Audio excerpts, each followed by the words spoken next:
ഒരു ഇമ്പോർട്ടൻ്റ് ആയുള്ള പ്രോപ്പർട്ടിയാണ് പഠിക്കാൻ പോകുന്നത്. ഒരു ഇമ്പോർട്ടൻ്റ് ആയുള്ള ഒരു പ്രോപ്പർട്ടി ഡെഫിനിറ്റ് ഇൻ്റഗ്രലിലുള്ളതാണ്. Integral minus a to a f of x d x. Integral minus a to a f of x d x എന്ന് പറഞ്ഞു കഴിഞ്ഞാൽ ഇമ്പോർട്ടൻ്റ് ആണ്. ഇതിൻ്റെ വാല്യൂ 0 ആയിരിക്കും. ശ്രദ്ധിക്കണം, integral minus a to a തന്നെ വരണം. F of x d x 0 ആയിരിക്കും. എപ്പോഴാണ്? എഫ് ഓഫ് എക്സ് ഓഡ് ആവുമോ?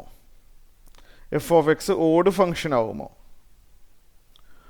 ഓഡ് ഫങ്ഷൻ എക്സാമ്പിൾ പറയുകയാണെന്നുണ്ടെങ്കിൽ ഓഡ് ഫങ്ഷൻ്റെ ഡെഫിനിഷൻ എന്ന് പറഞ്ഞു കഴിഞ്ഞാൽ f of minus x minus f of x ആവുന്ന ഫങ്ഷനില്ലേ, അതാണ് ഓഡ് ഫങ്ഷൻ.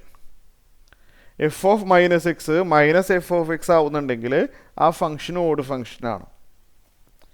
അപ്പോൾ integral minus a to a f of x d x 0 ആയിരിക്കും if f of x odd function. Clear ആയല്ലോ? ഓഡ് ഫങ്ഷന് ഒരു എക്സാമ്പിൾ പറയുകയാണെന്നുണ്ടെങ്കിൽ സൈൻ എക്സ് ഒരു ഓഡ് ഫങ്ഷനാണ്. കാരണം ഈ റിസൾട്ട് ശരിയാവുന്നുണ്ട്.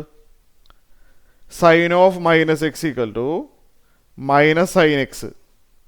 ട്രിഗണോമെട്രിയിൽ അങ്ങനെ ഒരു റിസൾട്ട് ഉണ്ട്. Sine of minus x minus sine x. അതേപോലെ ടാൻ എക്സ് ഒരു ഓഡ് ഫങ്ഷനാണ്. Tan of minus x minus tan x. ഇതുപോലെ ഒരുപാട് എക്സാമ്പിളുകളുണ്ട്. പിന്നെ X raise to odd number always odd ഫങ്ഷനാണ്. അത് വളരെ ഇമ്പോർട്ടൻ്റ് ആണ്. അത് ഓർത്ത് വെച്ചാൽ നമുക്ക് കുറച്ച് സ്റ്റെപ്പ് ലാഭിക്കാം. X raise to odd number always odd ഫങ്ഷനാണ്. അതായത് x raise to 1, x raise to 3, x raise to 11, x raise to 17, അതൊക്കെ ഓഡ് ഫങ്ഷനാണ്. എക്സിൻ്റെ പവർ ഓഡ് നമ്പർ ആണെങ്കിൽ അത് ഓഡ് ഫങ്ഷനാണ്.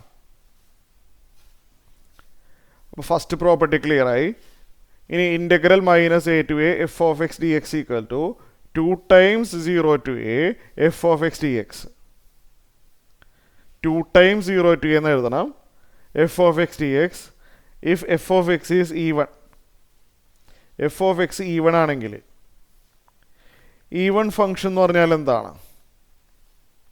ഈവൺ എന്ന് പറഞ്ഞാൽ ഈവൺ ഫങ്ഷൻ എന്നാണ് ഉദ്ദേശിച്ചത്. ഈവൺ ഫങ്ഷൻ എന്ന് പറഞ്ഞാൽ f of minus x equal f of x ആവുന്ന function. F of minus x f of x ആണെങ്കിൽ അങ്ങനത്തെ ഫങ്ഷനെ പറയുന്ന പേരാണ് even function. Example cos x ഒരു ഈവൺ ഫങ്ഷനാണ്. കാരണം cos of minus x cos x ആണ്. വേറെ ഒരു ജനറൽ ആയിട്ടുള്ള ഒരു എക്സാമ്പിൾ പറയുകയാണെങ്കിൽ x raise to n even number. X raise to even number always even function. ഉദാഹരണത്തിന് x square, x raise to 4, X raise to 10, അതെല്ലാം ഈവൺ ഫങ്ഷനാണ്. അപ്പോൾ odd function ആണെങ്കിൽ മൈനസ് എ ടു എ വന്നാൽ 0 എഴുതണം. Even function ആണെങ്കിൽ minus a to A വന്നാൽ 2 times 0 to എന്ന് എഴുതണം. ഓക്കെ.